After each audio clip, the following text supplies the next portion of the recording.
ให้3 ครั้งแสนห้าหมื่น3 ครั้งอะ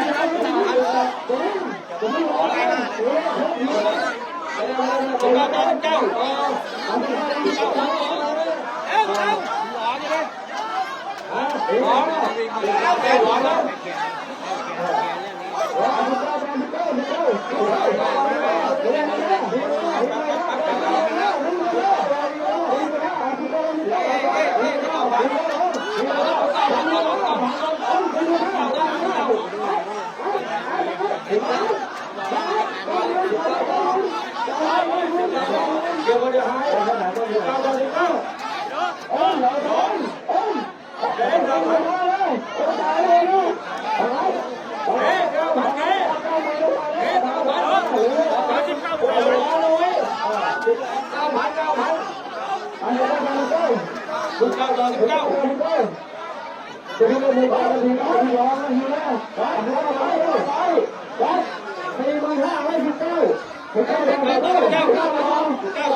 สำหรับหัวบอย3 รอบแรกนะครับถ้าชนคนยังไงนะครับภายใน3 รอบยกมือนะถ้าเกิน3 รอบเดินไปเดียวได้เสียนะครับและตามนี้นะครับผ่านไปภายใน3 รอบไม่ต้องชนคนยังไงนะครับจับตัวหมายยกออกไปนะครับ3 รอบไปแล้วได้เสียจับตัวเข้าไปเลยนะหัวเข้าใจนะใน3 รอบนะครับภายใน3 รอบเท่านั้นนะบางทีข้อแม้อยู่นะครับภายใน3 รอบต้องพอใจพอนับ3นะครับไม่พอใจให้ยกมือนะตัวนอกนะครับต้องก่อนนับ3นะครับถ้านับไม่ได้ไม่มีผลนะเขาบอกให้อย่าไม่โดนผลเลยครับปล่อยแม่ผลเลยถ้านับ3ไม่ได้ไม่มีผลนะครับต้องลงดูที่ความพอใจของตัวนอกด้วยนะครับต้องลงเราต้องดูเลยเราจับผลเลยผลเลยผมลง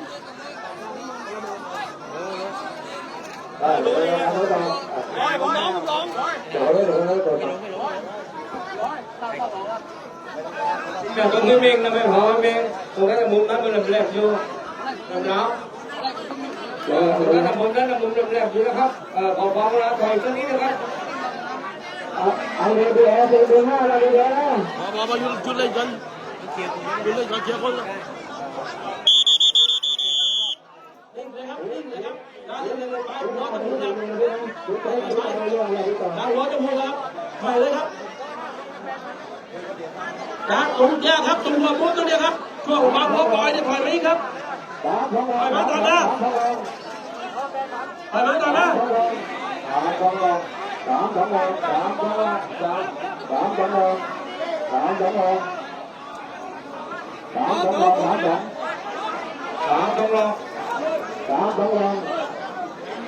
เล่นไปเล่นเลยคนอื่นเลยพี่จะดูว่าอันนี้ไม่ดีน้องมือทุกตอนเลยครับนะต้องมั่นใจเลยนะประกาศฐานคนตายแล้วก็การกำลังไปเรากำลังฐานนะกำลังฐานนะอาจารย์สมองอาจารย์สมองอันนี้สามสมองอาจารย์สมองสามสมองหน่อยเดียว3 สมองหน่อยเดียวจากนี้ตั้งตรงนี้อย่าใช้โค้ลงไปเวลาขึ้นกันมาเยอะแยะเลยเนี่ยขอให้ลงขอให้ลงขึ้นกันมาเยอะแยะลงเดี๋ยวคุณไม่ได้ดูแบบนี้คุณได้คุณร้องไม่ได้เลยนะดูดิมันขึ้นไม่ได้นะผมพูดยากนะเนาะถ้ามันเป็นหัวผู้ใหญ่3 สมอง3 สมอง3 สมองเลยนี่ตายนะบอลการเกมครับ5 ทีน้องตามคำร้องเราตัดผลไม่ต้องขึ้นมาแล้วนะครับหมอนะวิ่งไปโค้งตรงไปที่พายเลยต่อ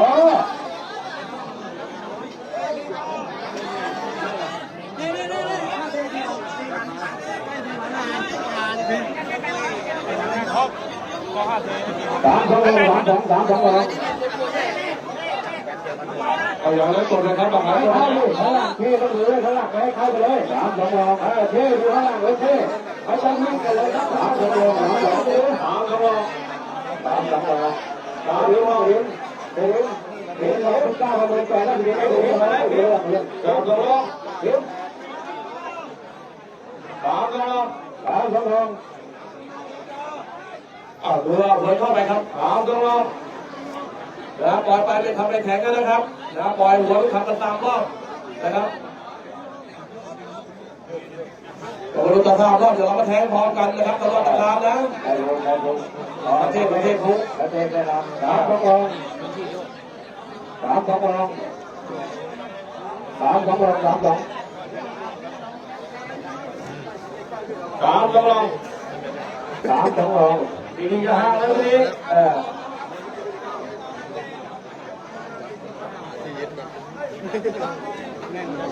3 สมองหน่อยเดียว3 สมอง3 สมองบังคับยืนจุดเก้าต่อมือ5 ทีมือ3 6 3 6มือ3 สมอง3 สมอง3 2 3 สมอง3 สมอง